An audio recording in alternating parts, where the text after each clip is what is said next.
A group of us got together, and we're all people who work around organisational change or who are researching performance, and all have an interest in complexity or complex systems. And we got together, and the first thing we did was just tell some stories about our own emotional experiences of being measured or being part of performance measurement systems, and what that meant for us, what emotions it brought up in us, what use it was, what worked, what didn't work. And from there we went into a series of catalytic conversations. And those were presentations by people from very, very different perspectives,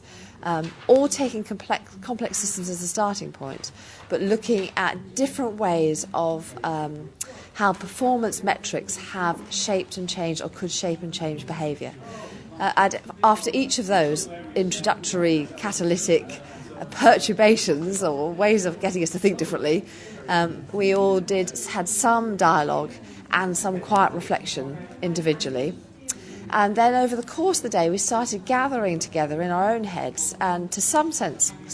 collectively the sorts of categories that we should be coming up with against which we would judge whether metrics are good, bad, useful, unuseful, helpful, unhelpful.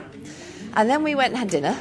and chatted about something completely different and just got it out of our minds, but slept on it. And back to our own approach, we really think the sleeping on it bit really, really matters, because when you've got a lot of very complex data and a lot of ideas, it's really hard to know how to use that, and we're quite comfortable with living in that uncertainty.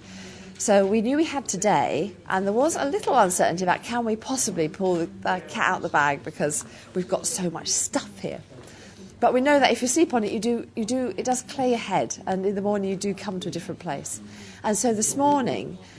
we started working on what would those categories look like, in what way could metrics be useful, and what would they look like if they were, and then what work would we like to do in organisations that we think would help shift organisations' understanding of metrics, and better not being the best word here, but how we can help organisations use metrics to better their organisation and their organisational efforts.